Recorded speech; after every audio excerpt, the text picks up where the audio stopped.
You are walking through the marble corridors of the Topkapi Palace in Constantinople. The year is 1520, and the scent of rosewater and jasmine cannot mask something else lurking beneath. Something that makes your stomach turn. As a newly appointed eunuch guard, you've been granted access to the most forbidden chambers in the Ottoman Empire, the Sultan's Harem, where over 300 women live in opulent captivity. But what you witness in these perfumed halls will shatter every romantic notion you've ever held about palace life. The daily rituals these women endure in the name of beauty and cleanliness are so extreme, so bizarre, and so utterly revolting that they would make a medieval torture chamber seem like a spa retreat.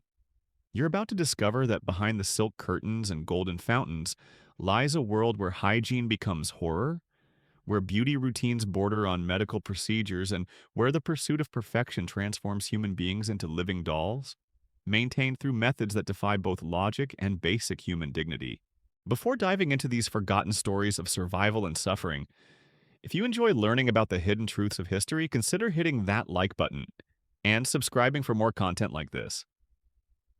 Please comment below to let me know where you're listening from.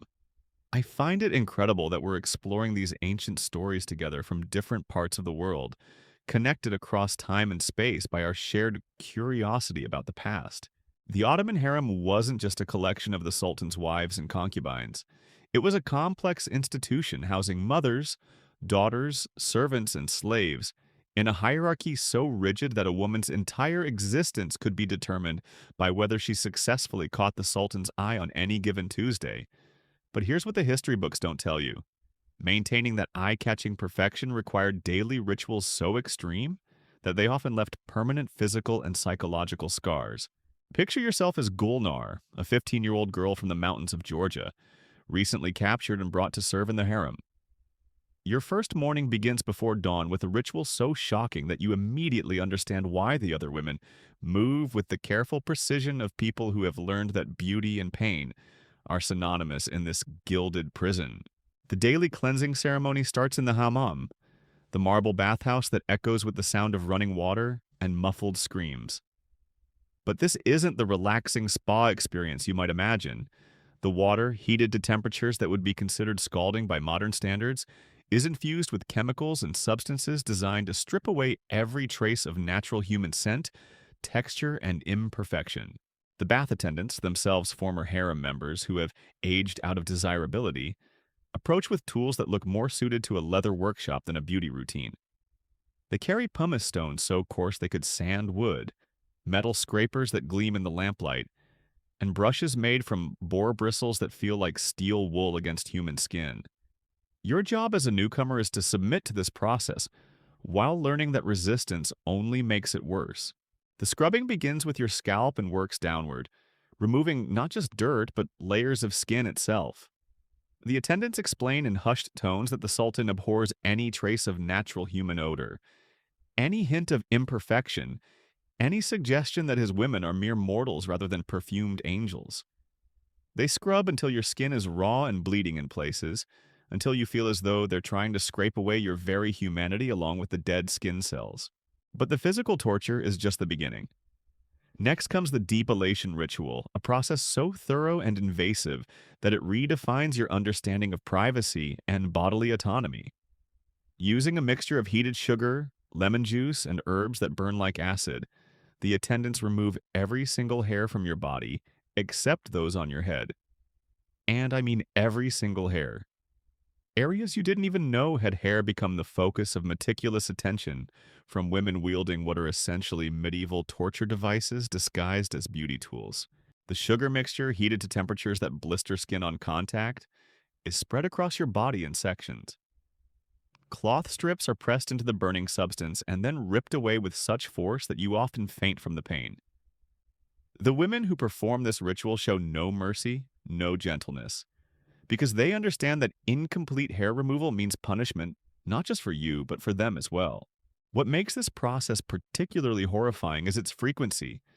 This isn't a once-a-month ordeal. This happens every 3 days without exception, maintaining a level of hairlessness that would be impossible to achieve safely, even with modern technology. The constant trauma to your skin creates permanent scarring, chronic infections, and a hypersensitivity that makes even the softest silk feel like sandpaper. After the depilation comes the bleaching ritual, because natural skin tone, no matter how beautiful, is considered insufficient for the sultan's pleasure. The women mix a paste from ground pearls, crushed shells, mercury, and lead-based powders that they apply to your entire body. The burning sensation is immediate and intense, like having your skin painted with liquid fire. The goal is to achieve an otherworldly pallor that makes you look more like a porcelain doll than a living woman. The mercury and lead in these mixtures slowly poison your system, causing tremors, hair loss, and neurological damage that the harem physicians dismiss as the natural delicacy expected of beautiful women. Many women develop what we would now recognize as heavy metal poisoning, but in the context of the harem, these symptoms are seen as signs of refined femininity rather than medical emergencies. Your face receives special attention during this bleaching process. A mixture containing arsenic and white lead is carefully applied around your eyes and lips, areas where the sultan's gaze is most likely to linger. The immediate effect is a ghostly, ethereal appearance that photographs beautifully in portraits. The long-term effect is blindness, organ failure, and early death, but these consequences are considered acceptable trade-offs for a temporary beauty. The nail preparation ritual reveals another layer of the harem's obsession with artificial perfection. Your fingernails and toenails are filed down to the quick, often causing bleeding and infection, then shaped into points so sharp they could be used as weapons. This isn't just aesthetic, it's a form of control. Women with properly prepared nails cannot touch themselves or others without causing injury, effectively eliminating any possibility of physical intimacy that doesn't involve the sultan. The nails are then painted with a mixture containing human blood, crushed insects, and toxic dyes that penetrate deep into the nail bed. The blood, usually taken from younger women during their monthly cycles, is believed to enhance fertility and attract male attention. The insects ground while still alive to preserve their essence are supposed to give the nails a lustrous quality that catches light in dimly lit chambers. But perhaps the most disturbing aspect of nail preparation is the insertion ritual. Tiny pieces of metal, usually gold or silver, are embedded under the nails in decorative patterns. This process, performed without any form of anesthesia, causes excruciating pain and frequently leads to serious infections. The metal pieces serve no practical purpose beyond marking the women as property of the sultan, living jewelry that cannot be removed without causing permanent damage. The hair preparation rituals represent another form of systematic abuse disguised as beauty treatment. Your hair is washed with a mixture containing lye, ammonia, and various plant extracts that strip away not just oil and dirt, but often hair itself. The goal is to achieve a texture so fine and weightless that it moves like silk in the slightest breeze, creating an ethereal effect that the sultan finds appealing. The washing process takes hours and involves multiple applications of increasingly harsh chemicals. Women frequently lose significant amounts of hair during these sessions, and complete baldness is not uncommon. When this happens, the women are fitted with elaborate wigs made from the hair of other harem members, creating a grotesque recycling system where dead women's hair adorns the living. After washing, your hair is treated with heated oils that burn your scalp and often cause permanent damage to hair follicles. The oils, extracted from rare plants and animal glands, are applied at temperatures hot enough to cook meat. The sensation is like having molten metal poured over your head, and many women suffer severe burns that leave permanent scars hidden beneath their elaborate hairstyles. The styling process involves tools that would be more at home in a blacksmith's workshop than a beauty salon. Metal rods heated in open flames are used to create curls, often burning both hair and scalp in the process. The women wielding these tools work with the efficiency of factory workers, processing dozens of women each morning with mechanical precision that ignores individual pain or discomfort. Your teeth receive attention that makes modern dental procedures seem gentle by comparison. Using metal picks and abrasive powders, attendants scrape away any trace of natural tooth color, often removing enamel and causing permanent damage to the underlying tooth structure. The goal is to achieve a whiteness so extreme that your smile appears to glow in candlelight. The whitening mixture contains ground glass, acid from citrus fruits, and powdered bones from various animals. This combination is rubbed into your teeth with such force that your gums bleed profusely, and the glass particles embed themselves in the soft tissue, causing chronic pain and infection. Many women lose teeth entirely during these sessions, but toothlessness is considered preferable to the natural ivory color that marks you as insufficiently refined. The most disturbing aspect of dental preparation is the shaping ritual. Using files and chisels, attendants alter the shape of your teeth to conform to current beauty standards.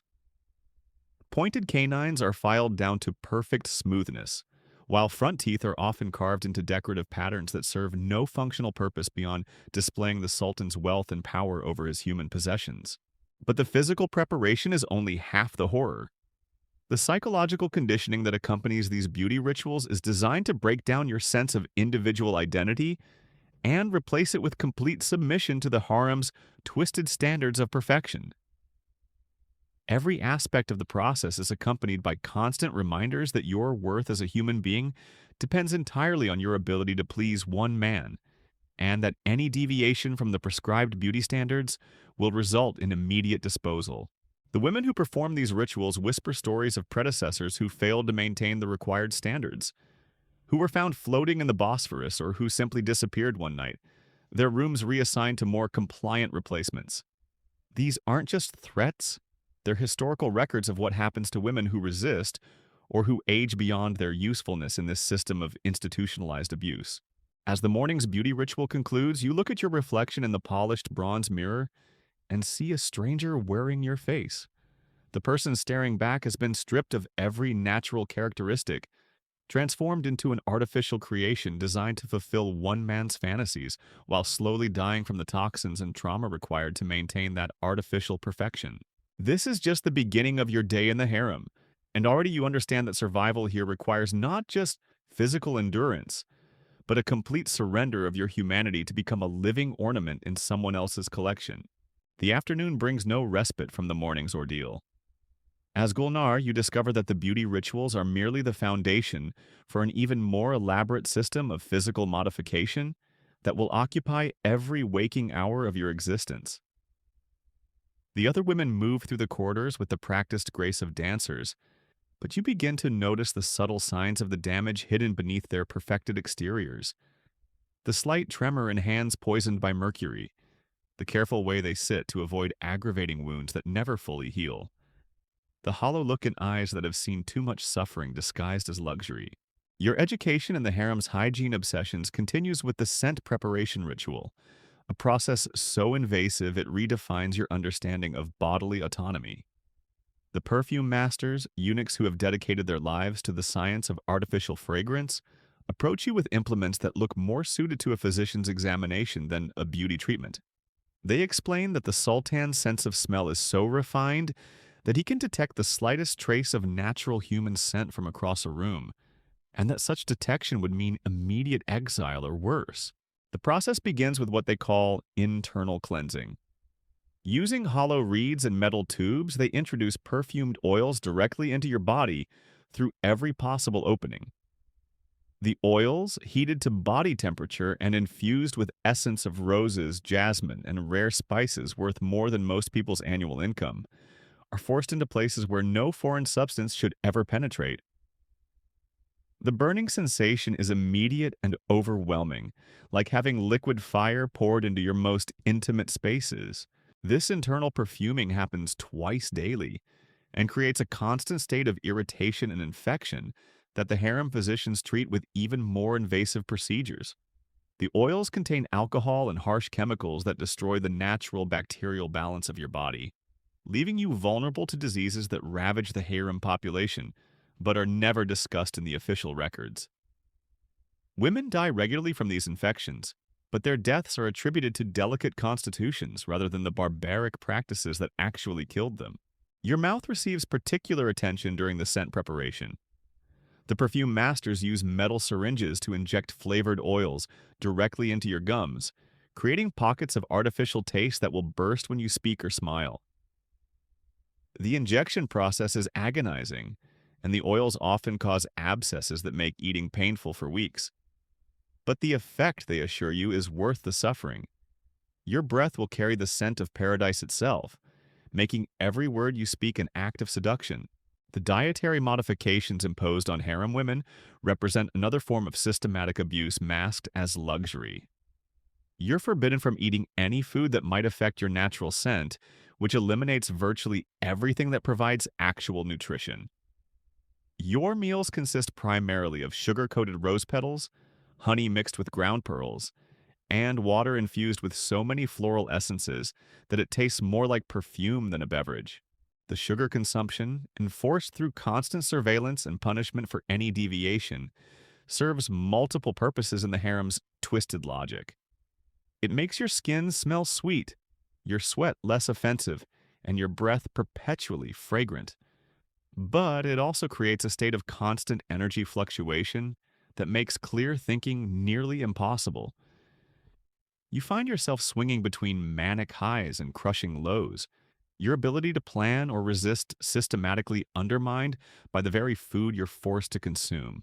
When your body begins to rebel against this artificial diet, when you develop the skin problems, dental decay, and digestive issues that are inevitable consequences of eating nothing but sugar and flower petals, the harem physicians respond with treatments that make the original problem seem trivial. They force you to consume mixtures containing mercury, lead, and arsenic, supposedly to purify your blood and restore your natural sweetness. The sleep preparation rituals reveal yet another layer of the harem's obsession with controlling every aspect of your existence. You're not allowed to sleep naturally. Instead, you must spend your nights in positions designed to preserve your artificial beauty while preventing any movement that might disturb the elaborate preparations applied to your body during the day.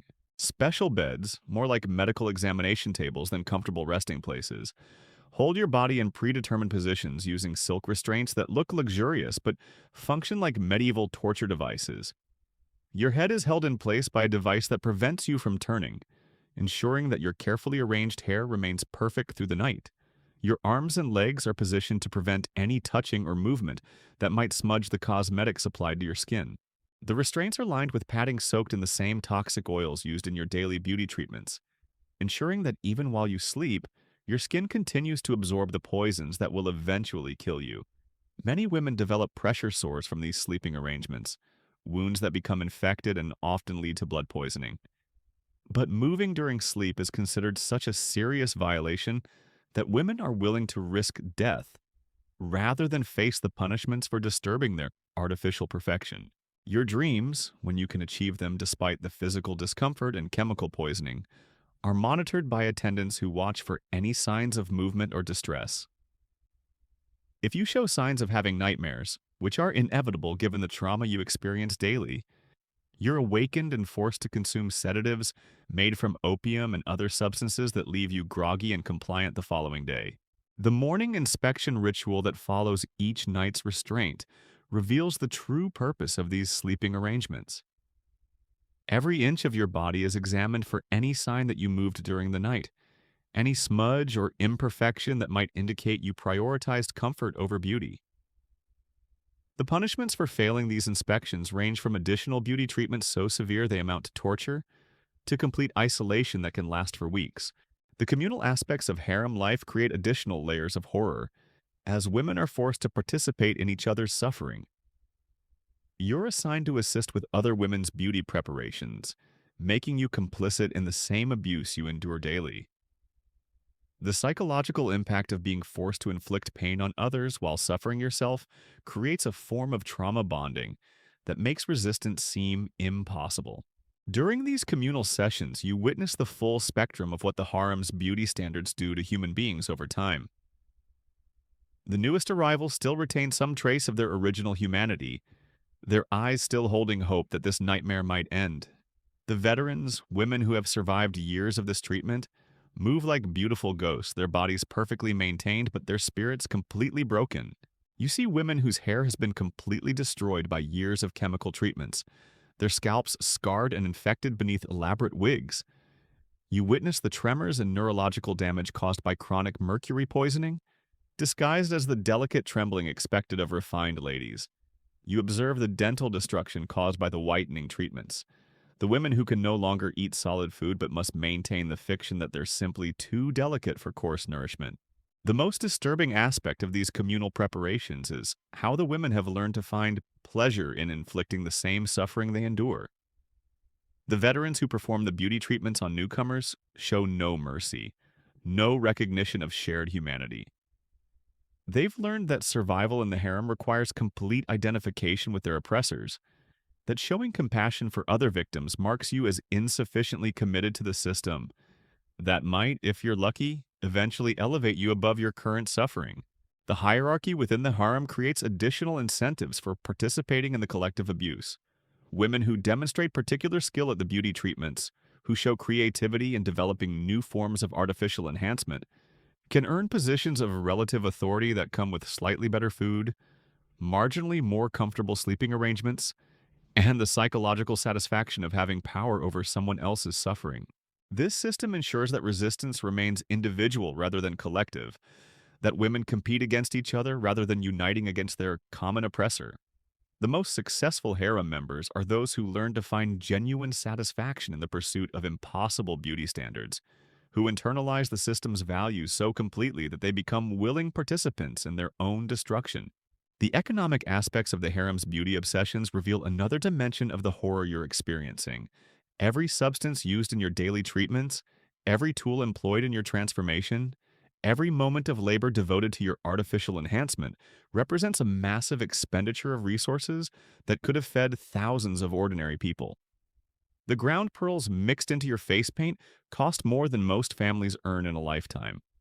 The rare oils injected into your body represent the concentrated wealth of entire provinces. You begin to understand that you're not just a victim of one man's twisted desires, but a component in an economic system that converts human suffering into displays of imperial power. Your pain, your gradual poisoning, your systematic dehumanization, all of this serves to demonstrate the Sultan's ability to command resources so vast that he can afford to destroy beautiful young women, simply to prove that their destruction means nothing to him. The waste is staggering and deliberate. Perfectly good cosmetics are discarded after single use, not because they are contaminated, but because reuse would suggest that the Sultan's resources are limited. The elaborate tools used in your daily torture are crafted by master artisans and then destroyed rather than cleaned, ensuring that each day's suffering is administered with implements that have never touched another woman's skin. This economic dimension of your suffering adds another layer of psychological trauma, as you realize that your value as a human being has been calculated in precise monetary terms, and that the sum total of resources devoted to your destruction exceeds what most people will see in their entire lives. You're simultaneously worthless, easily replaceable, disposable at whim, and incredibly expensive. A luxury item whose cost is measured not just in gold, but in the concentrated labor and creativity of entire communities devoted to perfecting the tools of your torment. The medical consequences of the harem's beauty practices become more apparent as weeks turn into months, and your body begins to show the inevitable signs of systematic poisoning and trauma. The lead-based cosmetics cause cognitive impairment that makes complex thinking increasingly difficult. The mercury treatments create neurological symptoms that affect your coordination and memory. The constant chemical burns and infections leave your immune system compromised, and struggling to fight off the diseases that spread rapidly through the confined population of the harem. But the harem physicians, rather than treating these obvious symptoms of poisoning, interpret them as signs that the treatments are working. Your trembling hands are evidence of refined sensitivity. Your difficulty concentrating proves that your mind has been elevated above mundane concerns. Your chronic infections demonstrate that your body is purging itself of coarse, earthly elements. The medical staff, themselves products of the same system that created your suffering, have learned to see illness as beauty and deterioration as improvement. The treatments prescribed for your declining health involve even more toxic substances administered in increasingly invasive ways. When your skin develops the characteristic gray pallor of lead poisoning, physicians apply makeup containing even higher concentrations of the same metals that caused the problem. When your hair begins falling out from mercury exposure, they treat your scalp with compounds containing additional mercury, reasoning that if a little poison creates beauty, more poison must create greater beauty. Your digestive system, ravaged by the constant consumption of flower petals and sugar, receives attention in the form of purgatives so violent they leave you bedridden for days. The physicians explain that these treatments are necessary to prevent your body from absorbing any nutrients that might interfere with your artificial perfection. They force you to consume mixtures that induce vomiting, diarrhea, and internal bleeding, all while assuring you that this systematic destruction of your health is actually a form of purification. The reproductive modifications imposed on harem women represent perhaps the most invasive aspect of the entire system. Your monthly cycles are seen as a form of contamination that must be controlled and manipulated to serve the sultan's convenience. The physicians introduce foreign objects into your body, metal devices designed to regulate or completely eliminate your natural functions, causing constant pain and frequent infections. These devices, crafted from precious metals and decorated with jewels as if their beauty could somehow compensate for their function, are inserted without anesthesia in procedures that leave many women permanently injured. The goal is to ensure that your body operates according to the sultan's schedule, rather than natural biological rhythms, turning you into a sexual automaton that can be activated and deactivated at will. The psychological impact of these reproductive modifications extends far beyond physical pain. You begin to lose connection with your own body, experiencing it as something foreign and mechanical rather than an integral part of your identity. The natural cycles that once connected you to the rhythms of nature and the passage of time become artificial constructs imposed by men who view your biology as an inconvenience to be corrected through technology. When complications arise from these modifications, and they always do, the medical response involves even more invasive procedures designed to repair damage while maintaining the artificial controls. Women die regularly from infections caused by these devices, but their deaths are attributed to weak constitutions rather than medical malpractice, ensuring that the system continues unchanged while the evidence of its failures is buried along with its victims. The social dynamics within the harem create additional pressures that compound the physical and psychological trauma of your daily existence. You're constantly evaluated, not just by the sultan's representatives, but by other women competing for the same limited positions of relative safety and comfort. Every interaction becomes a performance designed to demonstrate your commitment to the system's values while undermining potential rivals. The women who have survived longest in this environment have developed strategies for psychological survival that often involve complete dissociation from their physical experiences. They speak of their bodies as separate entities, objects to be maintained and displayed rather than integral parts of their identity. This dissociation allows them to endure procedures that would otherwise drive them insane, but it also represents a form of psychological death that may be worse than actual mortality. You watch these veteran survivors and understand that they represent your future if you're fortunate enough to live that long. They move through their daily routines with mechanical precision, their faces displaying appropriate emotions at appropriate times, their bodies responding to stimuli in ways that suggest consciousness, while revealing nothing of the person who might still exist somewhere beneath the artificial surface.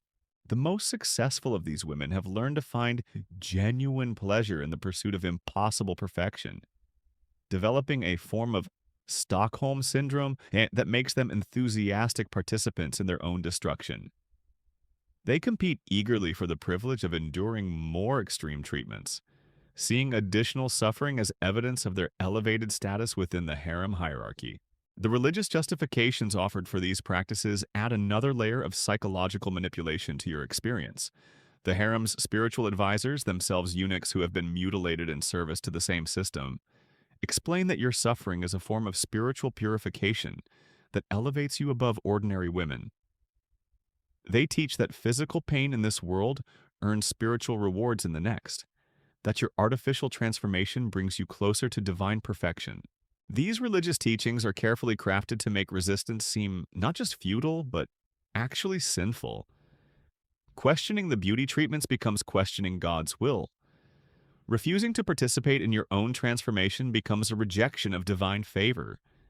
The spiritual framework transforms your victimization into a religious obligation, making compliance a matter of eternal salvation rather than temporal survival. The prayers you're required to recite during the most painful procedures invoke divine blessing for your suffering, asking God to accept your pain as an offering and reward your submission with beauty that reflects heavenly perfection. These forced prayers create a psychological association between spiritual devotion and physical agony that makes it increasingly difficult to distinguish between worship and torture. The educational component of harem life reveals how thoroughly the system is designed to erase every trace of your original identity and replace it with an artificial personality crafted to serve one man's desires. You're forbidden from reading anything that might remind you of the world outside the palace walls. Instead, your literary education consists entirely of poetry celebrating feminine submission and stories of women who found happiness through complete surrender of their individual will.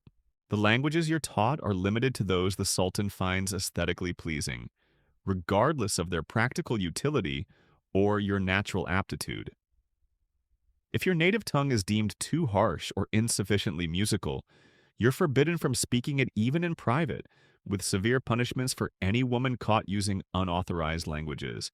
This linguistic control extends to your internal monologue as you gradually lose the ability to think in your original language and begin formulating thoughts in the imposed vocabulary of submission.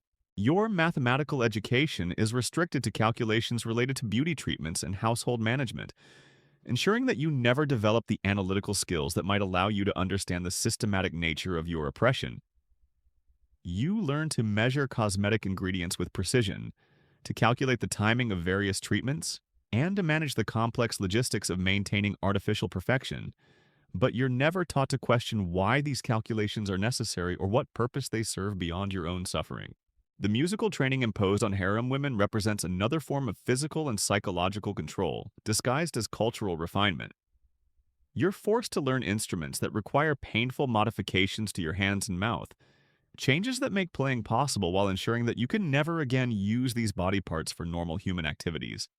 The finger positions required for the harem's preferred instruments cause permanent joint damage that leaves your hands twisted into shapes that look elegant while playing but grotesque in any other context.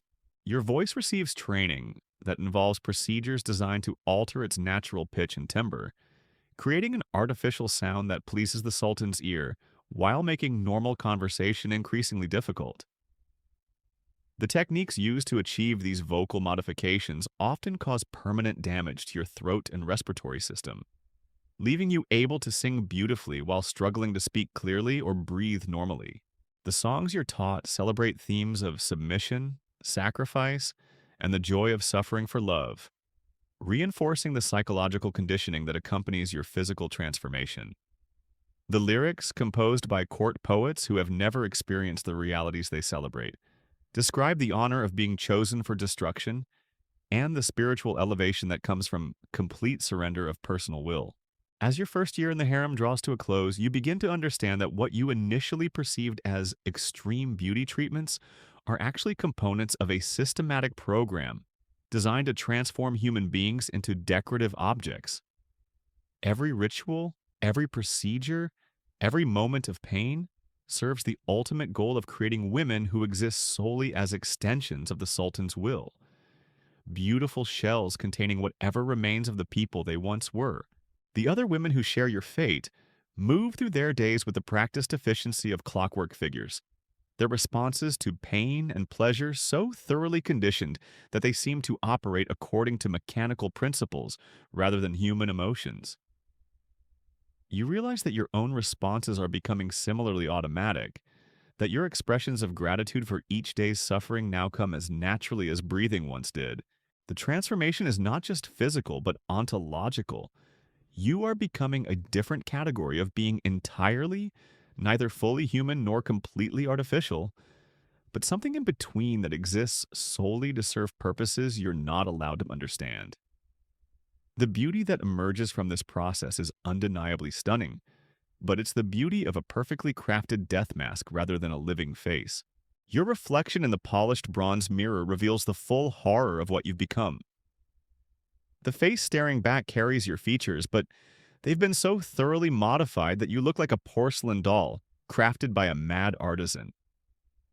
Your skin has the translucent quality of fine china, achieved through months of lead and mercury treatments that have left you with the pallor of death itself. Your lips, stained with a mixture containing actual human blood, appear almost black in certain light, creating the illusion of a beautiful corpse brought temporarily to life. The weight loss from your restricted diet has given your face the gaunt elegance prized by the Sultan's aesthetic preferences. But you understand now that this beauty is literally the appearance of starvation, dressed in expensive cosmetics. Your cheekbones, prominent from malnutrition, have been enhanced with powders that create shadows, suggesting otherworldly bone structure. Your eyes, rimmed with kohl containing antimony and other toxic metals, appear larger than humanly possible, but this effect comes at the cost of chronic eye infections that blur your vision and cause constant tearing. The seasonal rituals bring new horrors as the harem's beauty standards shift with the sultan's changing preferences and the availability of different toxic substances. Winter preparations involve treatments with heated metals and caustic substances designed to create artificial warmth in your skin, making you appear to glow from within even in the coldest weather. The application process leaves burns that are carefully arranged in decorative patterns, transforming your suffering into ornamental scarification that the Sultan finds aesthetically pleasing. Spring brings the renewal ceremonies where your entire artificial appearance is stripped away through chemical peels so aggressive they remove multiple layers of skin, often causing permanent nerve damage. The rebuilding process that follows uses newer, more potent substances acquired through the empire's expanding trade networks. Each year's treatments are more extreme than the last, as the harem's physicians develop increasingly sophisticated methods of human modification that push the boundaries of what the human body can endure. Summer rituals focus on scent modification through procedures that make your previous suffering seem gentle by comparison. The perfume masters have developed techniques for creating permanent fragrance by introducing aromatic compounds directly into your bloodstream through incisions that never fully heal. These perpetual wounds, carefully maintained and refreshed with new essences, create the illusion that your very blood smells of paradise while ensuring that you live in constant pain from infections that are seen as necessary side effects of perfection. The autumn ceremonies represent the culmination of each year's modifications, where successful survivors are presented to the Sultan for his evaluation and potential selection for more intimate roles. These presentations require preparations so extreme that many women die during the process, their bodies unable to withstand the final transformations needed to achieve the level of artificial perfection demanded for direct imperial attention. The women who survive these seasonal cycles develop a form of religious devotion to their own suffering that represents the complete success of the harem's psychological conditioning. They speak of their pain as a form of prayer, their deformities as signs of divine favor, and their gradual poisoning as evidence of spiritual purification. This Stockholm Syndrome extends beyond mere survival strategy to become a genuine belief system that makes their continued participation in the system seem not just voluntary but sacred. The economic calculations underlying your transformation become clearer as you observe the vast infrastructure required to maintain the harem's artificial standards. Entire villages exist solely to produce the substances used in your daily treatments. Craftsmen spend their entire lives perfecting tools designed for procedures you'll experience only once. The cumulative cost of your transformation could feed thousands of people for years, but this expense is precisely the point. Your suffering demonstrates the Sultan's ability to waste resources on a scale that defies comprehension. The international implications of the harem system reveal another dimension of your horror, as you learn that similar institutions throughout the Islamic world compete to develop more extreme methods of human modification. The Ottoman harem's reputation for producing the most artificially perfect women in the world drives an arms race of suffering where each court tries to outdo the others in the sophistication of their dehumanization techniques. Foreign ambassadors and merchants bring reports of new procedures developed in distant courts, innovations in human modification that promise even greater levels of artificial beauty at the cost of even more extreme suffering. These reports are studied with the intensity of military intelligence, as the harem's physicians work to adapt and improve upon techniques developed by their counterparts in Persia, India, and North Africa. The competitive aspect of this international system means that your suffering serves not just the Sultan's personal desires, but the empire's diplomatic prestige. Your transformed appearance becomes a form of soft power, demonstrating Ottoman superiority through the extremity of the modifications you've endured. When foreign dignitaries are allowed glimpses of the harem's inhabitants, your artificial perfection serves as evidence of the empire's wealth, sophistication, and absolute power over human life. The medical knowledge accumulated through generations of human experimentation in the harem represents a twisted form of scientific advancement built on the systematic destruction of women's bodies. The physicians who oversee your transformation have developed techniques for chemical modification, surgical alteration, and psychological conditioning that would be considered revolutionary if applied to any purpose other than the creation of human dolls. These medical innovations are carefully guarded secrets, passed down through generations of court physicians who understand that their knowledge represents both immense power and terrible responsibility.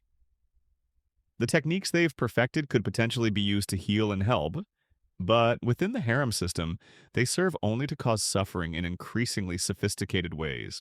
The documentation of these procedures exists in secret archives that record every detail of your transformation with clinical precision. These records serve multiple purposes. They allow for the refinement of techniques through comparison of results, they provide evidence of the harem's achievements for diplomatic purposes, and they create a permanent record of suffering that ensures no detail of your degradation is forgotten or wasted. As you enter your second year in the harem, the cumulative effects of your daily treatments begin to manifest in ways that make your initial suffering seem almost trivial by comparison. The lead poisoning has progressed to the point where your thoughts move through thick fog, making complex reasoning nearly impossible. The mercury treatments have caused tremors that affect your ability to perform even simple tasks. Though these symptoms are praised as evidence of your refined sensitivity, your digestive system, destroyed by months of consuming nothing but sugar and flower petals, can no longer process normal food, even when it's occasionally offered. Your body has become so dependent on the artificial substances used in your treatments that withdrawal from any component of your daily routine causes severe physical and psychological distress. You've become addicted not just to the substances themselves, but to the entire system of your own destruction. The dental damage from the whitening treatments has progressed to the point where eating solid food is impossible, but this limitation is celebrated as evidence of your ethereal nature.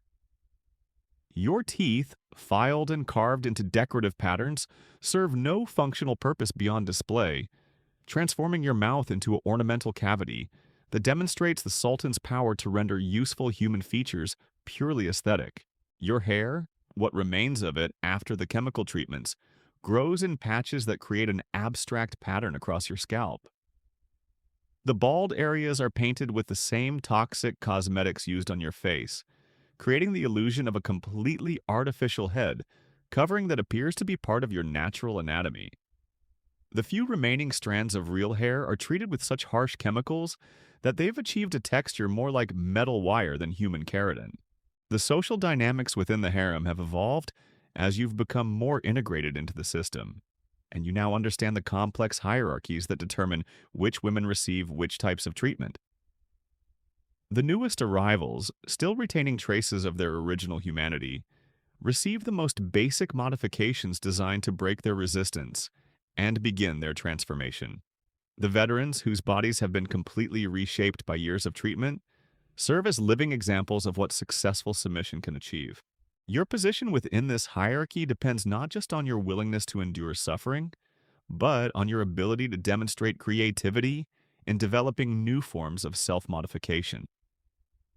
Women who propose innovative treatments or suggest improvements to existing procedures earn privileges that make their continued existence slightly more bearable, creating incentives for participation in the collective project of human modification. The most successful harem members are those who have learned to find genuine aesthetic pleasure in the results of their transformation, who can look at their poisoned, scarred, and mutilated bodies and see beauty that justifies the suffering required to achieve it.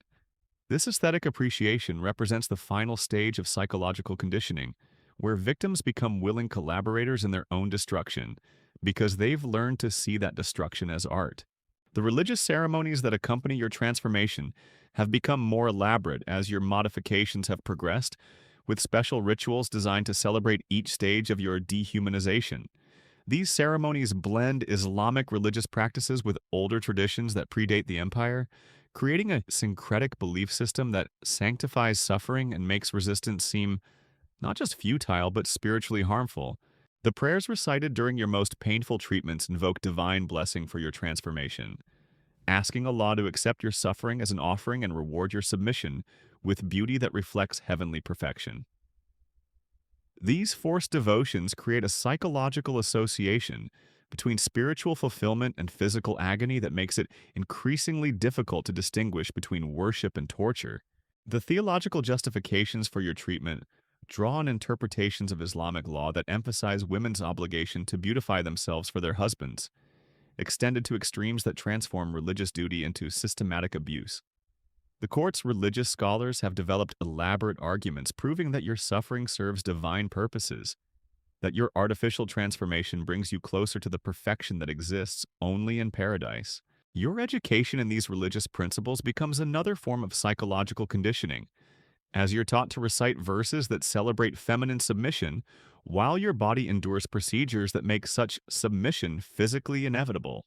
The theological framework transforms your victimization into a religious obligation, making compliance a matter of eternal salvation rather than temporal survival.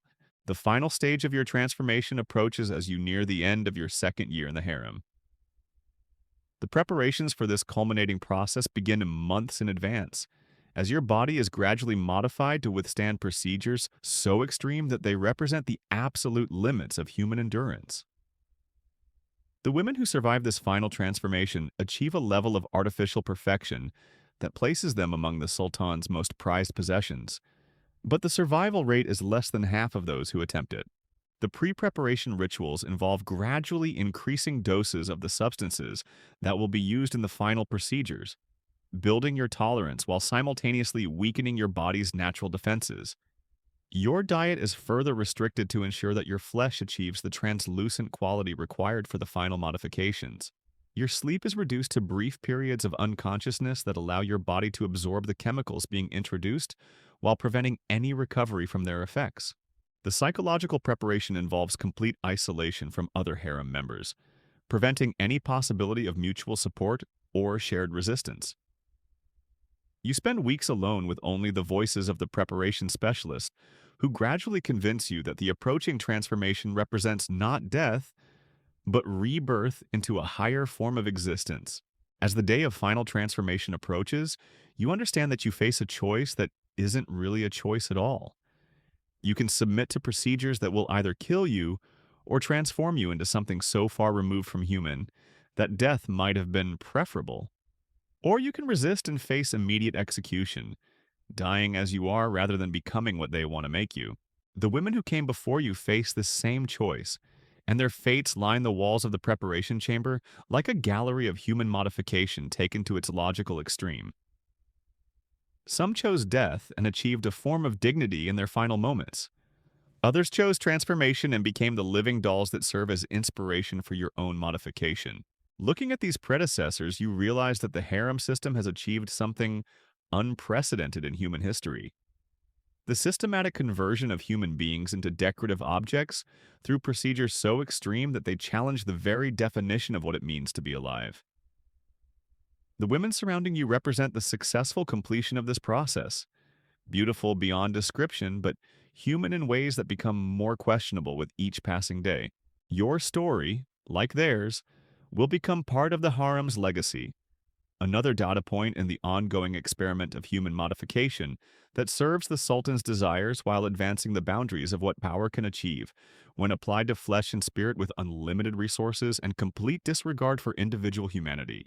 The choice, when it comes, feels inevitable. You've been prepared for this moment through every day of suffering, every procedure that stripped away another piece of your original self. The person who entered the harem 2 years ago no longer exists. What remains is a carefully crafted shell that can either be completed through final transformation or discarded as a failed experiment. In the end, the harem's greatest achievement isn't the creation of impossibly beautiful women, but the systematic elimination of human agency through procedures so extreme that resistance becomes literally impossible. You don't choose your fate so much as arrive at it through a process designed to make any other outcome unthinkable. The marble corridors that once seemed like passages to paradise now reveal themselves as the architecture of a machine designed to process human beings into decorative objects. The scent of rosewater and jasmine that initially masked the horror now serves as a reminder that even the most beautiful surfaces can conceal the most profound forms of human suffering. Your journey through this hidden world behind the silk curtains serves as a testament to the extremes that power will pursue when unchecked by compassion or basic human decency. The Ottoman harem represents not just historical curiosity, but a warning about what becomes possible when human beings are reduced to their aesthetic and reproductive functions. When beauty becomes more important than humanity, and when the pursuit of perfection justifies any amount of suffering. The women who endured these procedures, who survived or died in the service of one man's vision of feminine perfection, deserve to be remembered not as curiosities from a distant past, but as human beings whose experiences reveal truths about power, beauty, and the price of both that remain relevant across the centuries. Their voices, silenced by death and time, still echo through these marble halls, reminding us that behind every empire's grandeur lies a foundation built on human suffering that we ignore at our own peril.